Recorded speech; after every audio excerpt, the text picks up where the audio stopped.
Hello everyone, welcome back to my channel. ಈ ವಿಡಿಯೋದಲ್ಲಿ ನಾನು 2025 ಪ್ರಶ್ನೆ ಪತ್ರಿಕೆ ಏನು ಡಿಸ್ಕಸ್ ಮಾಡ್ತಾ ಇದ್ದೆ ಅದರ ಮುಂದುವರೆದ ಭಾಗವನ್ನು ಡಿಸ್ಕಸ್ ಮಾಡ್ತಾ ಇದ್ದೀನಿ.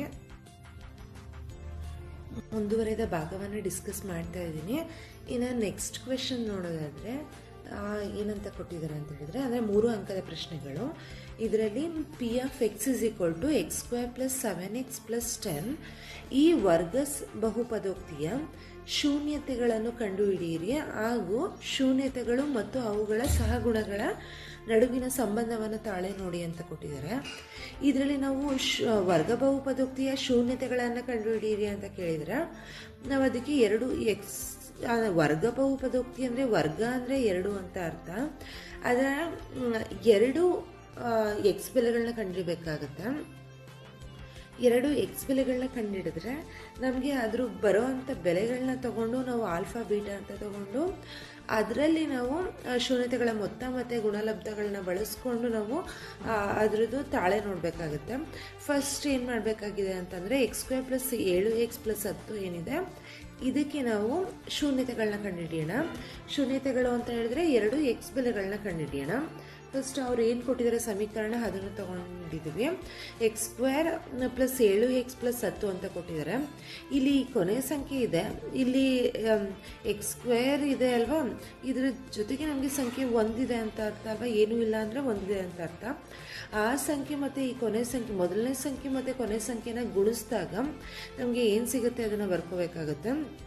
10 ಇಂಟು 1 ಅಂದರೆ 10 ಅಂತಲೇ ಆಗುತ್ತೆ. ಇದರದ್ದು ನಾವು ಲಾಸಾಗಿ ಕಂಡಿಡ್ಕೊಂಡ್ರೆ 2 5 10 ಅಂತ ಆಗುತ್ತೆ. ಸೊ 10 ಅಂತ ಹೇಳಿದ್ರೆ 5 ಮತ್ತು 2 ಈ 2 ಸಂಖ್ಯೆಗಳನ್ನ ಗುಣಿಸಿದ್ರೆ ನಮಗೆ ಈ ಸಂಖ್ಯೆ ಬರಬೇಕು. ಮತ್ತು ಈ 2 ಸಂಖ್ಯೆಗಳನ್ನ ಕೂಡೋದು ತಪ್ಪೋದು ಕಳೆಯೋದು ಮಾಡಿದ್ರೆ ನಮಗೆ ಇಲ್ಲಿ ಮಧ್ಯೆ ಇರೋವಂಥ ಸಂಖ್ಯೆ ಬರಬೇಕಾಗತ್ತೆ. ಇಲ್ಲಿ ನಾವು ನೋಡೋದಾದ್ರೆ 5 ಇಂಟು 2 ಅಂದರೆ 10 ಆಗುತ್ತೆ. ಈ 2 ಸಂಖ್ಯೆಗಳನ್ನ ನಾವು ಕೂಡಿದ್ರೆ ನಮಗೆ ಸಂಖ್ಯೆ 7 ಬರ್ತಾ ಇದೆ. ಅಂದರೆ ಈ 2 ಸಂಖ್ಯೆಗಳನ್ನ ನಾವು ತಗೋಬೋದು ಅಂತ ಅರ್ಥ. ಮೊದಲು ಎಕ್ಸ್ ಸ್ಕ್ವೇರ್ ಏನಿದೆ ಅದನ್ನು ಹಾಗೆ ಬರ್ಕೊಳ್ಳೋಣ. 7x ಜಾಗದಲ್ಲಿ 5 ಮತ್ತು 2 ಬಳಸ್ಕೋಬೇಕಾಗತ್ತೆ. ಇಲ್ಲಿ ಎಕ್ಸ್ ಸ್ಕ್ವೇರ್ 7x ಜಾಗದಲ್ಲಿ 5x ಪ್ಲಸ್ 2x ಪ್ಲಸ್ 10 ಅಂತ ಬರ್ಕೊಳ್ಳೋಣ. ಇವಾಗ ಈ 2 ಸಂಖ್ಯೆಗಳನ್ನ ನೋಡೋದಾದರೆ ಇದೆರಡಲ್ಲೂ ಎಕ್ಸ್ ಕಾಮನ್ ಇರೋದ್ರಿಂದ ಎಕ್ಸನ್ನ ಹೊರಗಡೆ ಬರ್ಕೊಳ್ಳೋಣ. ಉಳಿದಿದ್ದು ಎಕ್ಸ್, ಇದರಲ್ಲಿ ಒಂದು ಎಕ್ಸ್ ಆಲ್ರೆಡಿ ಬರ್ಕೊಳ್ಳೋದ್ರಿಂದ ಇನ್ನೊಂದು ಎಕ್ಸ್ ಉಳ್ಕೊಳ್ಳುತ್ತೆ. ಪ್ಲಸ್ ಇಲ್ಲಿ 5 ಇದೆ, ಅದು ಉಳ್ಕೊಂಡಿದೆ, ಅದನ್ನ ಹಾಗೆ ಬರ್ಕೊಳ್ಳೋಣ. ಇವಾಗ ಈ 2 ಸಂಖ್ಯೆಗಳಲ್ಲಿ 2ನ್ನ ಕಾಮನ್ ತೊಗೊಂಡ್ರೆ ಉಳಿದಿದ್ದು ಇಲ್ಲಿ ಎಕ್ಸ್ ಉಳಿತು, ಎಕ್ಸನ್ನು ಬರ್ಕೊಳ್ಳೋಣ. ಪ್ಲಸ್ 2 5 10 ಅಂತ ಆಗುತ್ತೆ, ಅದರಿಂದ ಇಲ್ಲಿ 5 ಅಂತ ಬರ್ಕೊಳ್ಳೋಣ. ಇವಾಗ ನೆಕ್ಸ್ಟ್ ಏನು ಮಾಡೋಣ ಅಂತ ಹೇಳಿದ್ರೆ ಈ 2 ಸಂಖ್ಯೆಗಳನ್ನ ನಾವು ಗಮನ ಇಟ್ಟು ನೋಡಿದ್ರೆ ಎಕ್ಸ್ ಪ್ಲಸ್ 5 2 ಕಡೆನೂ ಬಂದಿರೋದ್ರಿಂದ ಎಕ್ಸ್ ಪ್ಲಸ್ 5ನ ಕಾಮನ್ ತಗೊಳ್ಳೋಣ. ಉಳಿದಿದ್ದು ಎಕ್ಸ್ ಪ್ಲಸ್ 2 ಅಂತ ಆಗುತ್ತೆ. ಇವಾಗ ನಾವು ಇದರಲ್ಲಿ ಶೂನ್ಯತೆಗಳನ್ನ ಕಂಡುಹಿಡಬೇಕಾಗಿರೋದ್ರಿಂದ ಎಕ್ಸ್ ಪ್ಲಸ್ 5 ಮತ್ತು ಎಕ್ಸ್ ಪ್ಲಸ್ 2 ಏನಿದೆ ಅದಕ್ಕೆ 0ಗೆ ಈಕ್ವೇಟ್ ಮಾಡೋಣ. ಎಕ್ಸ್ ಪ್ಲಸ್ 5 ಈಕ್ವಲ್ ಟು 0 ಆಯಿತು, ಎಕ್ಸ್ ಪ್ಲಸ್ 2 ಈಕ್ವಲ್ ಟು 0 ಆಯಿತು. ಇವಾಗ ಸಂಖ್ಯೆ 5 ಏನಿದೆ ಇದನ್ನು ಈ ಕಡೆ ಶಿಫ್ಟ್ ಮಾಡಿದ್ರೆ -5 ಆಗುತ್ತೆ. ಇಲ್ಲಿ ಎಕ್ಸ್ ಪ್ಲಸ್ 2 ಈಕ್ವಲ್ ಟು 0 ಇದೆ, ಪ್ಲಸ್ 2ನ ಈ ಕಡೆ ಶಿಫ್ಟ್ ಮಾಡಿದ್ರೆ -2 ಆಗುತ್ತೆ. ನಮಗೆ ಇವಾಗ 2 ಶೂನ್ಯತೆಗಳು ಸಿಕ್ಕಿದೆ, -5 ಮತ್ತು -2 ಈ 2 ಶೂನ್ಯತೆಗಳಾಯಿತು. ಇದನ್ನು ನಾವು ಆಲ್ಫಾ ಮತ್ತು ಬೀಟಾ ಅಂತ ತಗೊಳ್ಳೋಣ. ಈ 2 ಸಂಖ್ಯೆಗಳನ್ನ ಆಲ್ಫಾ ಬೀಟಾ ಅಂತ ತಗೊಂಡ್ರೆ alpha equal to -5, beta equal to -2 ಅಂತ ಆಗುತ್ತೆ. ಆಲ್ಫಾ ಅಂದರೆ -5, ಬೀಟಾ ಅಂದರೆ -2 ಅಂತ ಬರ್ಕೊಂಡಿದ್ದೀವಿ. ಈ 2 ಶೂನ್ಯತೆಗಳು ನಮಗೆ ಸಿಕ್ಕಿದೆ. ಇವಾಗ ಏನು ಮಾಡಬೇಕು ಅಂತ ಹೇಳಿದ್ರೆ ನಾವು ಅದನ್ನು ತಾಳೆ ನೋಡಿ ಅಂತ ಕೊಟ್ಟಿರೋದ್ರಿಂದ ನಮಗೆ ಶೂನ್ಯತೆಗಳ ಮೊತ್ತ ಅಂತ ಹೇಳಿದ್ರೆ ಆಲ್ಫಾ ಪ್ಲಸ್ ಬೀಟಾ ಅಂತ ಅಂದರೆ ಗೊತ್ತಿದೆ, ಆಲ್ಫಾ ಪ್ಲಸ್ ಬೀಟಾ ಅಂತ. ಆಲ್ಫಾ ಪ್ಲಸ್ ಬೀಟಾ ಅಂತ ಹೇಳಿದ್ರೆ ನಮಗೆ -b/a ಅಂತ ಗೊತ್ತಿದೆ. ಸೊ ಅದಕ್ಕೆ alpha plus beta is equal to -b/a ಅಂತ ಬರ್ಕೊಳ್ಳೋಣ. ಇಲ್ಲಿ ಆಲ್ಫಾ ಅಂದರೆ -5, ಬೀಟಾ ಅಂದರೆ -2 ಅಂತ ತೊಗೊಂಡಿದ್ದೀವಿ. ಈಗ -b/a ಅಂದರೆ ಅವ್ರು ಕೊಟ್ಟಿರೋ ಸಮೀಕರಣದಲ್ಲಿ ಇದನ್ನು ನಾವು ax² + bx + c ಅಂತ ಹೇಳಿದ್ರೆ ax² + bx + c ಅಂತ ಹೇಳಿದ್ರೆ a ಅಂದರೆ 1, ಬಿ ಅಂದರೆ 7, ಸಿ ಅಂದರೆ 10 ಅಂತ ಬರ್ಕೋಬೋದು. ಇವಾಗ ಮೈನಸ್ ಬಿ ಬೈ ಎ ಅಂತ ಕೊಟ್ಟಿರೋದ್ರಿಂದ ಮೈನಸ್ ಬಿ ಅಂದರೆ 7, ಎ ಅಂದರೆ 1 ಅಂತ ಆಗುತ್ತೆ. ಸೊ ಮೈನಸ್ ಬಿ ಅಂತ ಅಂದರೆ 7, ಎ ಅಂದರೆ 1 ಅಂತ ಆಯಿತು. ಈಗ -5 -2 ಅಂದರೆ -7 ಈಕ್ವಲ್ ಟು -7 ಅಂತ ಬರ್ತಾ ಇದೆ. ಎರಡೂ ಕಡೆನೂ ಸಂಖ್ಯೆಗಳು ಸಮ ಬರ್ತಾ ಇರೋದ್ರಿಂದ ಇದನ್ನು ನಾವು ತಾಳೆ ನೋಡಿದಾಗ ಇದು ಸರಿ ಇದೆ, ನಾವು ಮಾಡಿರೋ ಲೆಕ್ಕ ಕರೆಕ್ಟ್ ಇದೆ ಅಂತ ಆಗುತ್ತೆ. ಜೊತೆಗೆ ಇದನ್ನು ತಾಳೆ ನೋಡಿ ನಾವು ಇಲ್ಲಿ ಬರಿಬೇಕಾಗಿರುತ್ತೆ. ಸೊ ಅದನ್ನು ಶೂನ್ಯತೆಗಳ ಮೊತ್ತವನ್ನು ಬರೆದಾಯಿತು. ಹಾಗೆಯೇ ಶೂನ್ಯತೆಗಳ ಗುಣಲಬ್ಧ ಅಂತ ಹೇಳಿದ್ರೆ ನಾವು alpha beta is equal to C by A ಅಂತ ತಗೋಬೇಕಾಗುತ್ತೆ. ಆಲ್ಫಾ ಅಂದರೆ ಏನು, -5, ಬೀಟಾ ಅಂದರೆ -2, ಅದೆರಡನ್ನ ಬರ್ಕೊಂಡು ಸಿ ಬೆಲೆ ಏನಿದೆ 10 ಡಿವೈಡೆಡ್ ಬೈ 1 ಅಂತ ಬರ್ಕೊಂಡ್ರೆ ಮಾಡೋಣ. -5 -2 equal to 10/1, 5 × 2 minus into minus ಅಂದರೆ ಪ್ಲಸ್ ಆಗುತ್ತೆ. 5 2 10 ಈಕ್ವಲ್ ಟು ಇಲ್ಲಿ 10 ಅಂತ ಆಯಿತು. ಈ ಎರಡೂ ಸಮ ಬರ್ತಾ ಇದೆ ಅಂತಂದರೆ ನಾವು ಮಾಡಿರೋ ಲೆಕ್ಕ ಸರಿ ಇದೆ ಅಂತ. ಮತ್ತು ಇದು ಅವರು ಕ್ವಶನ್ ಕೇಳಿರೋದ್ರಲ್ಲಿ ತಾಳೆ ನೋಡಿ ಅಂತ ಕೇಳಿದ್ದಾರೆ ಅಲ್ವಾ, ಅದರಿಂದ ಆ ಕ್ವೆಶನ್ ಕೂಡ ಸಾಲ್ವ್ ಆಯಿತು ಅಂತ ಅರ್ಥ. ನೆಕ್ಸ್ಟ್ ಕ್ವೆಶನ್ ನೋಡೋದಾದರೆ ಇಲ್ಲಿ ವೃತ್ತದ ಮೇಲಿನ ಯಾವುದೇ ಬಿಂದುವಿನಲ್ಲಿ ಎಳೆದ ಸ್ಪರ್ಶಕವು ಸ್ಪರ್ಶ ಬಿಂದುವಿನಲ್ಲಿ ಎಳೆದ ತ್ರಿಜ್ಯಕ್ಕೆ ಲಂಬವಾಗಿರುತ್ತದೆ ಎಂದು ಸಾಧಿಸಿ ಅಂತ ಕೊಟ್ಟಿದ್ದಾರೆ. ಇದು ಪ್ರಮೇಯ ಆಗಿದೆ. ಪ್ರಮೇಯನ ನಾವು ವೃತ್ತದಲ್ಲಿ ಏನು ಪ್ರಮೇಯ ಬರುತ್ತೆ, 2 ಪ್ರಮೇಯ, ಆ 2ರಲ್ಲಿ ಒಂದು ಬಂದೇ ಬರುತ್ತೆ, ಅದನ್ನು ನಾವು ಕಲ್ತ್ಕೋಬೇಕು. ಓಕೆ, ನೆಕ್ಸ್ಟ್ ಕ್ವೆಶನ್ ನೋಡೋದಾದರೆ ನೆಕ್ಸ್ಟ್ ಕ್ವೆಶನಲ್ಲಿ ಏನು ಕೊಟ್ಟಿದ್ದಾರೆ, cos A by 1 + sin A plus 1/sin A divided by cos A equal to ಈ ಎರಡೂ ಸೆಕೆಂಡ್ ಎ ಎಂದು ಸಾಧಿಸಿ ಅಂತ ಕೊಟ್ಟಿದ್ದಾರೆ. LHS ಪಾರ್ಟ್ ತೊಗೊಂಡು ನಾವು ಇದನ್ನು ಪ್ರೂವ್ ಮಾಡಬೇಕಾಗಿದೆ. ಹಾಗೆಯೇ ಇದನ್ನ ಒಂದು ಅಥವಾ ಅಂದ್ಬಿಟ್ಟು ಇನ್ನೂ ಒಂದು question 5 cos square 60 degree plus 4 second square 30 degree ಈ ಥರ ಕೊಟ್ಟಿದ್ದಾರಲ್ವ, ಡಿಗ್ರಿಗಳಲ್ಲಿ ಕೊಟ್ಟಿದ್ದಾರೆ. ಇದನ್ನು ಕಂಪೇರ್ ಮಾಡಿದ್ರೆ ಈ ಕ್ವೆಶನ್ ತುಂಬಾ ಈಸಿ ಅಂತಲೇ ಹೇಳ್ಬೋದು. ಇದರಲ್ಲಿ ಏನು ಮಾಡಬೇಕಾಗಿರುತ್ತೆ ಅಂತ ಹೇಳಿದ್ರೆ, ನಾವು ಆ ಟೇಬಲ್ ಒಂದು ಬರ್ಸಿದ್ದೀನಲ್ವ, ನಾನು ಸಿಂಪಲಾಗಿ ಅದನ್ನು ನೆನ್ಪಿಟ್ಕೊಳ್ಳೋದು ಹೇಗೆ ಅನ್ನೋದನ್ನು ಡಿಸ್ಕಸ್ ಮಾಡಿದ್ದೀನಿ. ಅಂತ ಹೇಳಿದ್ರೆ ಅಲ್ಲಿ 0, 30, 45, 60 ಈ ಥರ ಡಿಗ್ರಿಗಳು ಬರ್ಸಿದ್ದೀನಿ. ಇಲ್ಲಿ sine theta, cos theta, tan theta ಈ ರೀತಿ. ಇದರಲ್ಲಿ ಸೈನ್ 60 ಡಿಗ್ರಿ ಅಂದರೆ ಎಷ್ಟು, ಕಾಸ್ 60 ಡಿಗ್ರಿ ಅಂದರೆ ಎಷ್ಟು, ಅದ್ರ ಬೆಲೆಗಳನ್ನ ಬರ್ಸಿದ್ದೀನಲ್ಲ, ಆ ಬೆಲೆಗಳನ್ನ ಇಲ್ಲಿ ಹಾಕಿ ನಾವು ಲೆಕ್ಕವನ್ನು ಬಿಡಿಸಿದ್ರೆ ಆಯಿತು, ನಮಗೆ ಈ ಉತ್ತರ ಸಿಗುತ್ತೆ. ಅದರಿಂದ ನಾವು ಆ ಟೇಬಲ್ ಒಂದು ಗೊತ್ತಿದ್ರೆ ಈ ಲೆಕ್ಕ 3 ಅಂಕದ ಪ್ರಶ್ನೆಗಳನ್ನ ಈಸಿಯಾಗಿ ಸಾಲ್ವ್ ಮಾಡ್ಬೋದು. ಇದು ಅಷ್ಟೇ. ಇದರಲ್ಲಿ ನಮಗೆ ಆ 3 ತ್ರಿಕೋನಮಿತಿಯ ನಿತ್ಯ ಸಮೀಕರಣಗಳೇನಿದೆ, ಆ 3 ನಿತ್ಯ ಸಮೀಕರಣಗಳು ಗೊತ್ತಿದ್ರೆ ಈ ಪ್ರಶ್ನೆಗಳನ್ನ ಕೂಡ ನಾವು ಸಾಲ್ವ್ ಮಾಡ್ಬೋದು. ಹಾಗೆಯೇ ಅನುಪಾತಗಳು ಗೊತ್ತಿರಬೇಕು ಇದರಲ್ಲಿ, ಅದಕ್ಕಿಂತ ಇದು ಈಸಿ ಅಂತಲೇ ಹೇಳ್ಬೋದು.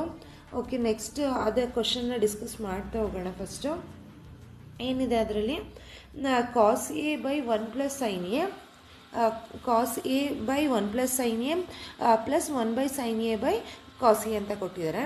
ಈ ಎರಡೂ ಸಂಖ್ಯೆಗಳೇನಿದೆ ಇದಕ್ಕೆ ನಾವು ಲಾಸಹ ಕಂಡುಹಿಡ್ಕೊಂಡೆ ನಮಗೆ cos A into 1 + sin A ಅಂತ ಬರುತ್ತೆ.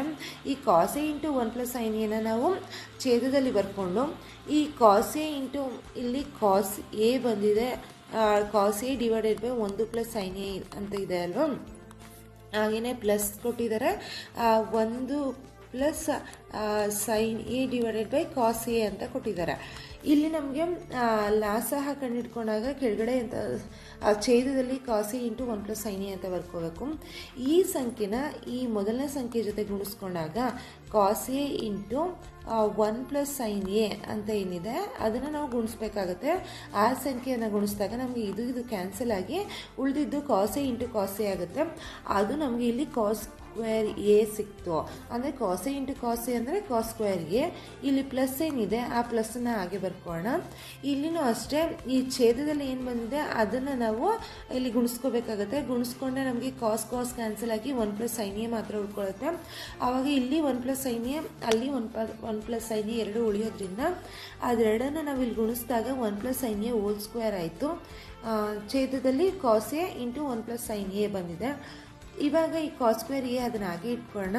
ಇಲ್ಲಿ 1 + sin ಎ ಏನಿದೆ ಇದನ್ನು ನಾವು A plus B whole square ಅಂತ ಬರ್ಕೋಬೋದು. A plus B whole square ಅಂತ ಹೇಳಿದ್ರೆ ಇಲ್ಲಿ 1 plus sine A whole square ಅಂತ ಇದೆ. ಇವಾಗ ನಾವು A square plus B square plus 2ab ಅಂತ ನಾವು ಸೂತ್ರವನ್ನು ಬಳಸ್ಕೋಬೇಕಾಗತ್ತೆ. ಇಲ್ಲಿ ಎ ಜಾಗದಲ್ಲಿ 1, ಬಿ ಜಾಗದಲ್ಲಿ ಸೈನ್ ಎ ಅಂತ ಬರ್ಕೋಬೇಕಾಗತ್ತೆ. ಇವಾಗ ನಾವು ಎ ಸ್ಕ್ವೇರ್ ಅಂದರೆ cos square A, B square ಅಂತ ಅಂದರೆ sine square A, sine square ಇಲ್ಲಿ ಕಾಸ್ ಸ್ಕ್ವೇರ್ ಏನಿದೆ ಅದನ್ನು ಹಾಗೆ ಬರ್ಕೋಣ. ಎ ಜಾಗದಲ್ಲಿ 1 ಅಂತ ಇರೋದ್ರಿಂದ 1 ಸ್ಕ್ವೇರ್ ಅಂದರೆ 1 ಅಂತಲೇ ಆಯಿತು. ಬಿ ಸ್ಕ್ವೇರ್ ಅಂತ ಅಂದರೆ ಸೈನ್ ಇರೋದ್ರಿಂದ ಸೈನ್ ಸ್ಕ್ವೇರ್ ಎ ಆಯಿತು.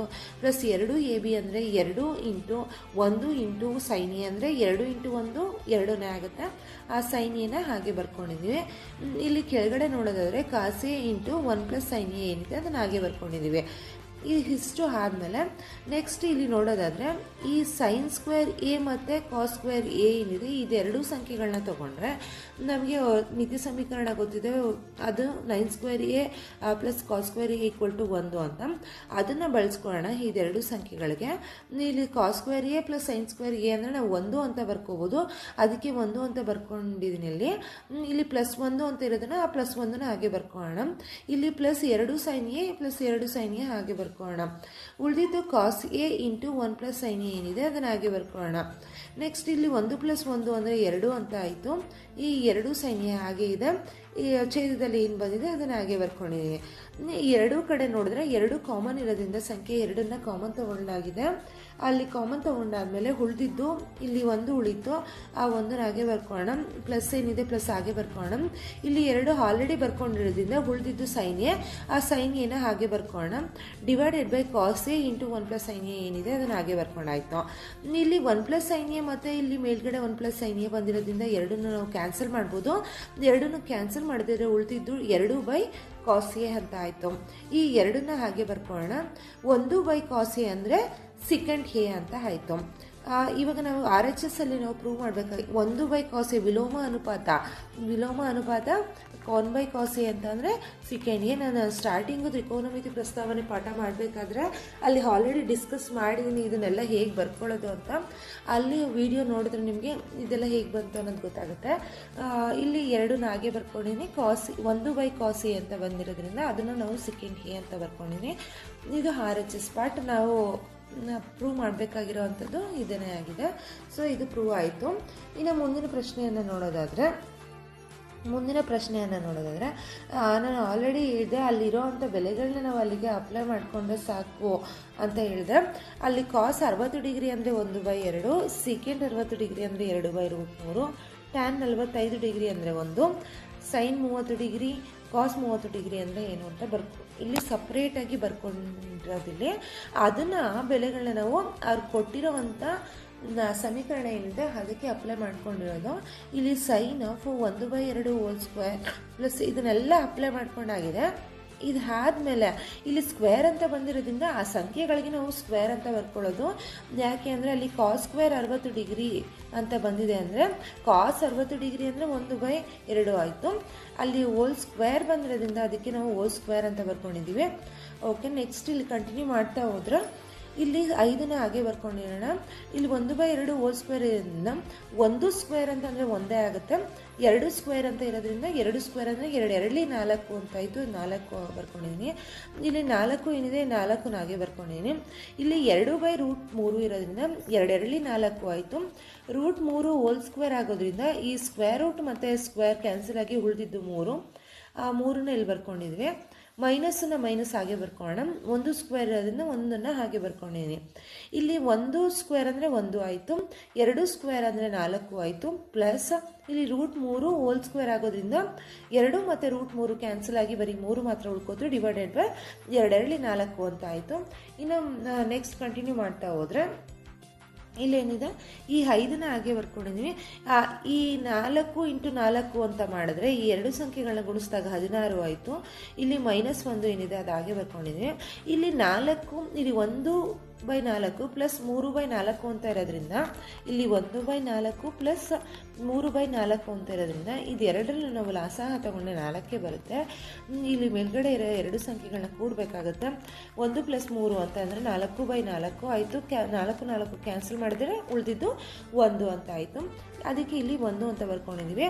ಇನ್ನು ನೆಕ್ಸ್ಟ್ ಕಂಟಿನ್ಯೂ ಮಾಡ್ತಾ ಹೋಗೋಣ. ನೆಕ್ಸ್ಟ್ ಕಂಟಿನ್ಯೂ ಮಾಡ್ತಾ ಹೋದರೆ ಇಲ್ಲಿ ಅಬ್ಸರ್ವ್ ಮಾಡೋದಾದರೆ ಅಲ್ಲಿ ಕೆಳಗಡೆ ಇರೋಂಥ ಸಂಖ್ಯೆ ಏನಿದೆ ಅಂದರೆ ಇಲ್ಲಿ 5/4 ಪ್ಲಸ್ 16/3 ಇದೆ ಅಲ್ವಾ. ಇಲ್ಲಿ ಲಾಸಹ ಕಂಡುಹಿಡ್ಕೊಂಡ್ರೆ 12 ಆಗುತ್ತೆ. ಸಂಖ್ಯೆ 12ನ ತಗೊಂಡು ನಾವು ಇಲ್ಲಿ ಕಂಟಿನ್ಯೂ ಮಾಡ್ತಾ ಹೋಗ್ಬೇಕಾಗುತ್ತೆ. ಇಲ್ಲಿ ನೋಡೋದಾದರೆ 12ನ ಲಾಸಹ ಅಂತ ಬರ್ಕೊಂಡಿದ್ದೀವಿ. ಈ 12ನ ಇಲ್ಲಿ ಲಾಸಹ ಬರ್ಕೊಂಡು ಇಲ್ಲಿ 15 + 64 ಆಯಿತು. ಇಲ್ಲಿ -12 ಅಲ್ಲಿ -1 ಅಂತ ಇರೋದ್ರಿಂದ ಇಲ್ಲಿ 12 ಬಂದಿದ್ರೆ ಇದನ್ನು ಇದ್ರ ಜೊತೆ ಗುಣಿಸ್ಕೊಂಡು -12 ಅಂತ ಬರ್ಕೊಂಡಾಗಿದೆ. ಇಲ್ಲಿ ಇಷ್ಟು ಸಂಖ್ಯೆಗಳನ್ನ ನಾವು ಬಿಡಿಸಿದಾಗ ನಮಗೆ 67/12 ಸಿಗ್ತಾ ಇದೆ. ಸೊ ಇದನ್ನು ನಾವು ಪ್ರೂವ್ ಮಾಡಬೇಕಾಗಿತ್ತು, ಅಂದರೆ ಅದ್ರ ಬೆಲೆನ ಕಂಡುಹಿಡಬೇಕಾಗಿತ್ತು. ಅದ್ರ ಬೆಲೆನ ಕಂಡುಹಿಡಿದಾಗ ಇಲ್ಲಿ ಈ ಸಂಖ್ಯೆ ಬಂದಿದೆ. ಮತ್ತು ಇಲ್ಲಿ ಅಲ್ಲಿ sin² 30 ಡಿಗ್ರಿ cos² 30 ಡಿಗ್ರಿ ಏನಿದೆ ಅದಕ್ಕೆ ನಾವು 1 ಅಂತ ಬರ್ಕೊಂಡಿದ್ದೀವಿ. ಓಕೆ, ಇದು ನೆಕ್ಸ್ಟ್ ಲೆಕ್ಕ ನೋಡೋದಾದರೆ ನೆಕ್ಸ್ಟ್ ಲೆಕ್ಕದಲ್ಲಿ ಕೊಟ್ಟಿರುವ ಚಿತ್ರದಲ್ಲಿ O ಕೇಂದ್ರವಿರುವ ವೃತ್ತದ ತ್ರಿಜ್ಯ ಕೊಟ್ಟಿದ್ದಾರೆ, R ಕೊಟ್ಟಿದ್ದಾರೆ ಎಷ್ಟು 21 ಸೆಂಟಿಮೀಟರ್ ಅಂತ. ಕೋನ ಕೊಟ್ಟಿದ್ದಾರೆ AOB ಅಂದರೆ ಥೀಟಾ ಕೊಟ್ಟಿದ್ದಾರೆ ಎಷ್ಟು 60 ಡಿಗ್ರಿ ಅಂತ. ಹಾಗೆಯೇ APB ವೃತ್ತಖಂಡದ ವಿಸ್ತೀರ್ಣವನ್ನು ಕಂಡುಹಿಡಿಯಿರಿ ಅಂತ ಕೊಟ್ಟಿದ್ದಾರೆ. ವೃತ್ತಖಂಡದ ವಿಸ್ತೀರ್ಣ ಅಂತ ಬಂದ ತಕ್ಷಣ ವೃತ್ತಖಂಡದ ವಿಸ್ತೀರ್ಣ ಅಂತ ಬಂದ ತಕ್ಷಣ ನಮಗೆ ಸೂತ್ರ ಗೊತ್ತಿರಬೇಕು. ವೃತ್ತಖಂಡದ ವಿಸ್ತೀರ್ಣ ಕಂಡುಹಿಡಿತೀವಿ ಅಂತ ಹೇಳಿದ್ರೆ ಸೂತ್ರ ಏನಿದೆ ಇಲ್ಲೇ ಕೊಟ್ಟಿರಾಗಿದೆ. ವೃತ್ತಖಂಡದ ವಿಸ್ತೀರ್ಣ ಅಂತ ಹೇಳಿದ್ರೆ ನಾವು ವೃತ್ತಖಂಡದ ವಿಸ್ತೀರ್ಣ ಅಂತ ಹೇಳಿದ್ರೆ ವೃತ್ತಖಂಡದ ವಿಸ್ತೀರ್ಣ ಕಂಡುಹಿಡಬೇಕು ಅಂತ ಅಂದರೆ ನಮಗೆ ಒಂದು ಸೂತ್ರ ಇದೆ. ಆ ಸೂತ್ರ ಏನು ಅಂತ ಹೇಳಿದ್ರೆ ನಾವು ಫಸ್ಟ್ ಇದನ್ನು ತಿಳ್ಕೊಬೇಕಾಗಿರುತ್ತೆ. ವೃತ್ತಖಂಡದ ವಿಸ್ತೀರ್ಣ ನಾವು ಕಂಡುಹಿಡಬೇಕು ಅಂತ ಹೇಳಿದ್ರೆ ಅದರಲ್ಲಿ ತ್ರಿಜ್ಯಾಂತರ ಖಂಡದ ವಿಸ್ತೀರ್ಣ ಮೈನಸ್ ಆ ತ್ರಿಭುಜದ ವಿಸ್ತೀರ್ಣ ನಾವು ಬರ್ಕೋಬೇಕಾಗುತ್ತೆ. ಆ ಎರಡನ್ನ ಕಂಡುಹಿಡ್ಕೊಂಡು ನಾವು ಅದನ್ನು ಮೈನಸ್ ಮಾಡಿದ್ರೆ ನಮಗೆ ವೃತ್ತಖಂಡದ ವಿಸ್ತೀರ್ಣ ಸಿಗುತ್ತೆ. ಅದರಿಂದ ನಾವು ಏನು ಮಾಡಬೇಕಾಗುತ್ತೆ, ಫಸ್ಟು ತ್ರಿಜ್ಯಾಂತರ ಖಂಡದ ವಿಸ್ತೀರ್ಣನ ಕಂಡುಹಿಡ್ಕೋಬೇಕಾಗುತ್ತೆ ಮತ್ತು ತ್ರಿಭುಜದ ವಿಸ್ತೀರ್ಣವನ್ನು ಕಂಡುಹಿಡ್ಕೋಬೇಕಾಗುತ್ತೆ. ಫಸ್ಟ್ ತ್ರಿಜ್ಯಾಂತರ ಖಂಡದ ವಿಸ್ತೀರ್ಣವನ್ನು ಕಂಡುಹಿಡ್ಕೊಳ್ಳೋದಾದರೆ ತ್ರಿಜ್ಯಾಂತರ ಖಂಡದ ವಿಸ್ತೀರ್ಣ ನಮಗೆ ಸೂತ್ರ ಗೊತ್ತಿರಬೇಕು. θ/360 ಡಿಗ್ರಿ πr² ಅಂತ. ಆರ್ ಬೆಲೆ ಅವರೇ ಕೊಟ್ಟಿದ್ದಾರೆ ಎಷ್ಟು 21 ಅಂತ. ಥೀಟಾ ಅಂದ್ರೂ 60 ಡಿಗ್ರಿ ಅಂತ ಕೊಟ್ಟಿದ್ದಾರೆ, ಅದನ್ನು ಅಲ್ಲಿ ಬರ್ಕೊಂಡಿದ್ದೀನಿ. 60 ಡಿಗ್ರಿ / 360 ಡಿಗ್ರಿ ಇಂಟು ಪೈ ಅಂತ ಹೇಳಿದ್ರೆ ಪೈ ಬೆಲೆ 22/7. ಹಾಗೆಯೇ ಆರ್ ಅಂದರೆ 21² ಅಂತ ಕೊಟ್ಟಿರೋದ್ರಿಂದ 21 × 21 ಅಂತ ಬರ್ಕೊಳ್ಳಾಗಿದೆ. ಇವಾಗ ನಾವು ಈ ಲೆಕ್ಕವನ್ನು ಬಿಡಿಸ್ತಾ ಹೋದರೆ ಇಲ್ಲಿ 60/360 ಇಂಟು 22/7 ಇಂಟು 21 ಇಂಟು 21 ಅಂತ ಇದೆ. ಇವಾಗ ಸಂಖ್ಯೆ ಇಲ್ಲಿ 0 ನಾವು ಕ್ಯಾನ್ಸಲ್ ಮಾಡ್ಬೋದು. ಸಂಖ್ಯೆ 2ರಿಂದ ನಾವು ಇದನ್ನು ಭಾಗಿಸೋದಾದರೆ 2 3 6, 2 1 2, 2 8 16 ಅಂತ ಆಯಿತು. ಮತ್ತು 2 9 18, 2 1 2, 2 1 2, 3 1 3, 3 3 9. ಹಾಗೆಯೇ 7 1 7, 7 3 21 ಮತ್ತು ಈ 3 1 3 1 ಇದೆರಡನ್ನು ಕ್ಯಾನ್ಸಲ್ ಮಾಡ್ಬೋದು. ಇವಾಗ ಉಳಿದಿದ್ದು ಅಂಥದ್ದು 11 ಮತ್ತು 21 ಮಾತ್ರ. ಆ 11 × 21 ಅಂತ ಮಾಡಿದ್ರೆ ನಮಗೆ 231 ಸೆಂಟಿಮೀಟರ್ ಸ್ಕ್ವೇರ್ ಆಯಿತು. ಅಂದರೆ ನಮಗೆ ಇವಾಗ ತ್ರಿಜ್ಯಾಂತರ ಖಂಡದ ವಿಸ್ತೀರ್ಣ ಸಿಕ್ತು. ನೆಕ್ಸ್ಟು ನಾವು ತ್ರಿಭುಜದ ವಿಸ್ತೀರ್ಣವನ್ನು ಕಂಡುಹಿಡಬೇಕಾಗುತ್ತೆ. ತ್ರಿಭುಜ OAB ಏನಿದೆ ಅದ್ರ ವಿಸ್ತೀರ್ಣ √3/a 4a² ಆಯಿತು. √3/4 ಅಂತಂದರೆ √3 ಅಂದರೆ ಅದ್ರ ಬೆಲೆ 1.73. ನಮಗೆ ಅದು ಗೊತ್ತಾಗಲಿಲ್ಲ ಅಂತಂದರೆ √3ನ ಹಾಗೆ ಬರ್ಕೊತಾ ಹೋದರೂ ನಡೆಯುತ್ತೆ. √3/4 ಆಯಿತು. 2a² ಅಂತ ಬಂದಿರೋದ್ರಿಂದ ನಮಗೆ ಎ ಅಂತ ಅಂದರೆ ಅದರದ್ದು ತ್ರಿಜ್ಯ ಆಗಿರುತ್ತೆ.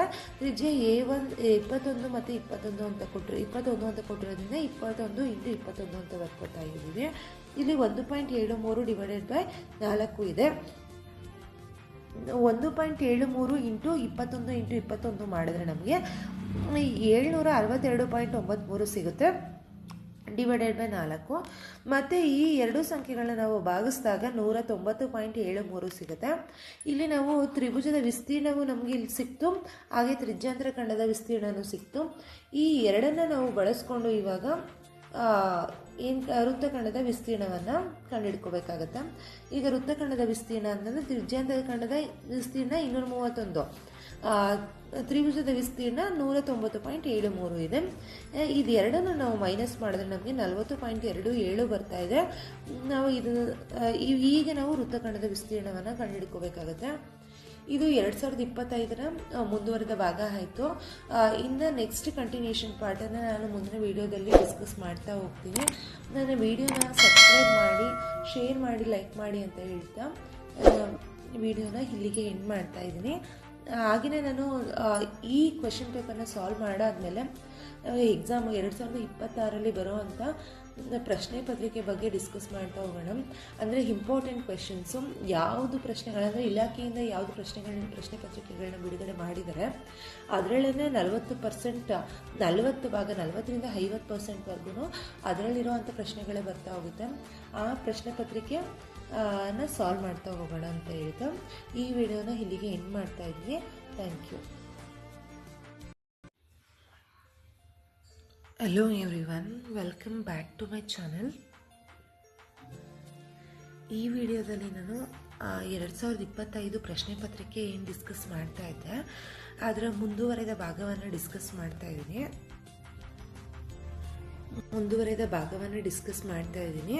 ಇನ್ನು ನೆಕ್ಸ್ಟ್ ಕ್ವೆಶನ್ ನೋಡೋದಾದರೆ ಏನಂತ ಕೊಟ್ಟಿದ್ದಾರೆ ಅಂತ ಹೇಳಿದ್ರೆ, ಅಂದರೆ 3 ಅಂಕದ ಪ್ರಶ್ನೆಗಳು. ಇದರಲ್ಲಿ P(x) = x² + 7x + 10 ಈ ವರ್ಗ ಬಹುಪದೋಕ್ತಿಯ ಶೂನ್ಯತೆಗಳನ್ನು ಕಂಡುಹಿಡಿಯಿರಿ ಹಾಗೂ ಶೂನ್ಯತೆಗಳು ಮತ್ತು ಅವುಗಳ ಸಹಗುಣಗಳ ನಡುವಿನ ಸಂಬಂಧವನ್ನು ತಾಳೆ ನೋಡಿ ಅಂತ ಕೊಟ್ಟಿದ್ದಾರೆ. ಇದರಲ್ಲಿ ನಾವು ವರ್ಗ ಬಹುಪದೋಕ್ತಿಯ ಶೂನ್ಯತೆಗಳನ್ನು ಕಂಡುಹಿಡಿಯಿರಿ ಅಂತ ಕೇಳಿದರೆ ನಾವು ಅದಕ್ಕೆ 2x ವರ್ಗ ಬಹುಪದೋಕ್ತಿ ಅಂದರೆ ವರ್ಗ ಅಂದರೆ 2 ಅಂತ ಅರ್ಥ. ಅದರ 2 x ಬೆಲೆಗಳನ್ನ ಕಂಡುಹಿಡಬೇಕಾಗತ್ತೆ. 2 x ಬೆಲೆಗಳನ್ನ ಕಂಡುಹಿಡಿದ್ರೆ ನಮಗೆ ಅದ್ರ ಬರೋವಂಥ ಬೆಲೆಗಳನ್ನ ತಗೊಂಡು ನಾವು ಆಲ್ಫಾ ಬೀಟಾ ಅಂತ ತಗೊಂಡು ಅದರಲ್ಲಿ ನಾವು